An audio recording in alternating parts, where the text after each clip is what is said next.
everyone, welcome back to Eastwick Cottage Garden. It is a beautiful spring day today, although it's a bit breezy, but things are starting to bud out and flourish. I can see the trees budding. It's looking very lovely out here today. So today is going to be a kind of a hodgepodge of activities. Jeff is actually here, so hopefully we can get some of the shrubs put in the ground and start on the cardboard and compost for the no-dig flower beds. And I would like to get some yard cleanup done, just a little bit of weeding because some of the perennial weeds have started to come back. So I'm going to use my stirrup hoe, which kind of makes really light work of it. We had a lot of rain yesterday, so I think it'll be easier for me to get the weeds out without putting too much strain on my body. I also want to do some cutting up of the rose bushes. I trimmed the rose bushes, but I didn't get a chance to clean up afterwards, so I want to cut down some of the stems to put them in the compost bin. So I'm just going to set the camera up randomly throughout the day, and we will see what we can get done today.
We were able to get in the foundation planting for this area for the outside of the fence. So we have the shrubs. These are Euonymus green spire, and they will grow to be about 8 feet tall and 2 to 3 feet wide.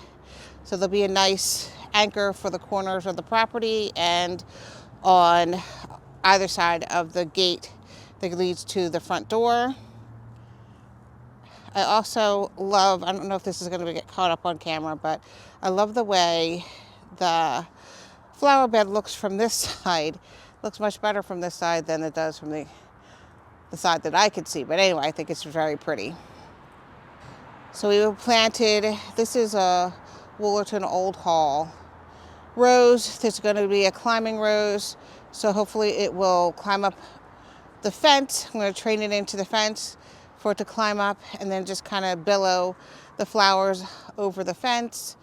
Here are the Euonymus on either side of the front gate, which I think they look very welcoming. It's kind of a nice little addition. And then here we have our golden petals rose, which is, I started to push to train it on the fence. And hopefully this is the one that's going to be more pink, which is in front of the house. So I think it'll be a nice addition and contrast to the color of the house. And then down this end we have the last Euonymus. So that is what we did for the plantings for the front. And we're going to walk over and see what we did with the front flower beds. The other thing that got done was that Jeff started doing the no-dig method for this front area that we talked about that's on the inside of the fence. So this whole thing is going to be planted up.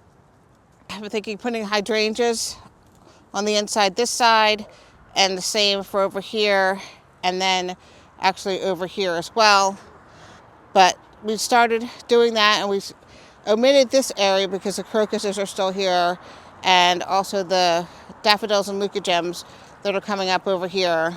I wanted to give them a chance to do their thing and then die back, and then we'll come back through and fill this in with cardboard and compost to finish up the bed. My mom came out to help. We just kind of worked without the camera and got some stuff done. So we were able to clean out the 3 bulbs that we missed in this area to open up the pathway, and we planted them. I'll show you. Planted 2 right here, and then 1 we planted down towards the end here, over here. So they are still part of the pathway. So I came in here with a hedge trimmer and cleared out the chrysanthemum and some of the veronica and the zinnias that were pulled out, the zinnias that were spent from last year. And it is revealing more of the bulbs that we planted in the fall. So I don't know why I thought these were the leucogems, but back here they are the daffodils that are the multiple daffodils. Absolutely gorgeous, loving them. Very glad to have planted them. I forget the name, but I will put it on the screen. And we also have some more of these daffodils as well. They're not the tete-a-tete, but they're I can't bend down. I'm sorry, guys. I can't bend down yet. The multi-head daffodils here. And I will put the name of them on here too. So they're coming in nicely to add some color to the bed. My mom came in and trimmed back the irises, back in the corners here, and there. And then my mom actually removed, sadly, the frostproof gardenia that died. So she said they came right out of the ground really easily, so they were definitely gone. So we have to find something else to put in their place. I would like something that's evergreen to kind of create a little evergreen triangle here to give it some weight throughout the winter. And this here, again, as I said before, is a diamond spire gardenia. green Spire Euonymus, just like the ones we planted in the front. But this one came in as a 1-gallon pot, and I bought the others as 5-gallon pots because I wanted them to start out more hefty for the front area. So in the immersive garden space, I came in with the hedge trimmer and trimmed back some of the perennials, the spent part of the perennials. I had to remove my poor whipcord arborvitae, see if I can get another one or something else that's very decorative to put in its place. So I'm going to come in here and clean up the remains later on when we do that, the full clean out of the bed. But at least it's trimmed down and you can see more of the new growth coming in. So that was another activity for the day. The last thing that I did was to come in again with the hedge trimmers and trim some of the things back in the deck steps beds. So I'm going to clear them out. This back here is the lantana that was super prolific this year. So Jeff's going to come out and pull it out because it's actually still rooted in there pretty well. So I need him to come and pull that out. But we did the same for on this side as well. So we'll clean this out. Cut down the pennisetum here to prepare for the new growth for the season. Okay, so that is what we were able to accomplish for this video. I hope you enjoyed it. I hope your gardens are doing well. I hope you and your families are doing well. And thank you very much for your support and your comments and your likes and your subscriptions. We got some new viewers. Welcome to the channel. And I hope to see you soon in the next video. Take care. Bye-bye.